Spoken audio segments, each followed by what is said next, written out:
स्वागत है दोस्तों भारत ऑटो फोर्स में। आज हम बात करने वाले हैं एक ऐसे मिसाइल सिस्टम के बारे में जो भारत की समुद्री सुरक्षा और स्ट्रेटेजिक डिटरेंस को एक नए स्तर पर ले जाएगा। हम बात कर रहे हैं 2026 के 6 इंटरकॉन्टिनेंटल SLBM की, जो इस समय विकास के चरण में है। यह मिसाइल DRDO के एडवांस्ड नेवल सिस्टम्स लेबोरेटरी द्वारा डिजाइन की जा रही है और इसका उद्देश्य है भारत के न्यूक्लियर ट्रॉयड का सबसे ताकतवर हिस्सा बनना। K6 एक सबमरीन लॉन्च बैलिस्टिक मिसाइल है जो सीधे हमारे अरिहंत क्लास परमाणु पनडुब्बियों से लॉन्च होगी, ताकि भारत को समुद्र से सेकंड स्ट्राइक की क्षमता मिल सके, जो हमारी डिटरेंस स्ट्रेटेजी का अहम हिस्सा है। भारत के लिए K6 का विकास बहुत मायने रखता है, क्योंकि ये हमारी पहली SLBM होगी जो 8000 से 10,000 किलोमीटर तक के लक्ष्यों को भेदने में सक्षम होगी। इसका मतलब है कि भारत की पनडुब्बियां अपने सुरक्षित जल क्षेत्र से दुनिया के लगभग हर कोने तक हमला कर सकती हैं, वह भी बिना अपनी लोकेशन उजागर किए। ये हमारे लिए एक गेम चेंजर साबित होगा। इस मिसाइल का वजन लगभग 50 टन होगा और इसमें 3 stage solid fuel rocket motor का इस्तेमाल होगा।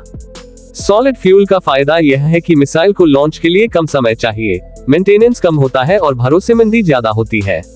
K6 को MIRV यानी multiple independently targetable re entry vehicle तकनीक के साथ तैयार किया जा रहा है, जिससे एक ही मिसाइल के वारहेड अलग अलग लक्ष्यों को एक साथ निशाना बना सकते हैं। ये दुश्मन के मिसाइल डिफेंस सिस्टम के लिए एक बड़ी चुनौती होगा। K6 के लिए DRDO एडवांस्ड नेविगेशन और गाइडेंस सिस्टम भी विकसित कर रहा है। इसमें इनिशियल नेविगेशन के साथ सैटेलाइट बेस्ड करेक्शन सिस्टम होगा, ताकि सटीकता बेहद उच्च स्तर की हो। इसका सर्कुलर एरर प्रोबेबल CEP कुछ मीटर के भीतर रखने का लक्ष्य है, जो इतनी दूरी से एक बड़ी इंजीनियरिंग उपलब्धि होगी। इसके वारहेड का यील्ड अलग अलग वर्जन में हो सकता है, टेक्टिकल से लेकर स्ट्रेटेजिक तक, और यह भारत की no first use nuclear policy के तहत केवल डिटरेंस के लिए होगा। भारत के स्ट्रेटेजिक समुदाय के लिए K6 का एक और अहम पहलू यह है कि यह मिसाइल हमारे अरिहंत क्लास की आने वाली अपग्रेडेड पनडुब्बियों के साथ पूरी तरह संगत होगी। अरिहंत क्लास की शुरुआती पनडुब्बियां केवल K15 और K4 मिसाइलें ले जाती थीं, जिनकी रेंज क्रमशः 750 किलोमीटर और 3500 किलोमीटर थी। लेकिन K6 की रेंज इन दोनों से कई गुना ज्यादा होगी, जिससे हमारी सी बेस्ड डिटरेंस क्षमता काफी मजबूत होगी। ये भविष्य में विशाल क्लास SSBN के साथ भी इंटीग्रेट की जा सकती है, जो और अधिक मिसाइलें ले जाने में सक्षम होंगी।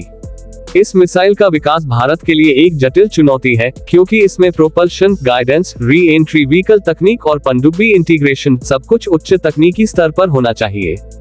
DRDO और भारतीय नौसेना इस प्रोजेक्ट पर मिलकर काम कर रहे हैं, ताकि 2026 तक इसका परीक्षण चरण शुरू हो सके। इसकी सही स्पेसिफिकेशंस अभी गुप्त हैं, लेकिन रक्षा सूत्रों के अनुसार इसकी लंबाई लगभग 12 मीटर और डायमीटर करीब 2 मीटर हो सकता है। इस मिसाइल के ऑपरेशनल होने के बाद भारत उन चुनिंदा देशों की सूची में शामिल हो जाएगा जिनके पास लंबी दूरी की SLBM क्षमता है, जैसे अमेरिका का ट्राइडेंट 2D5, रूस का बुलावा और चीन का JL3।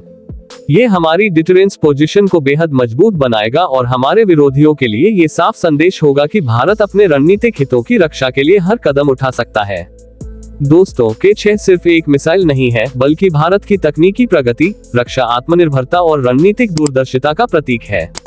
ये प्रोजेक्ट हमारे वैज्ञानिकों, इंजीनियरों और रक्षा कर्मियों की मेहनत और समर्पण का प्रमाण है।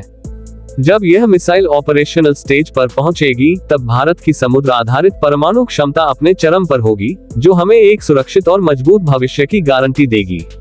जय हिंद।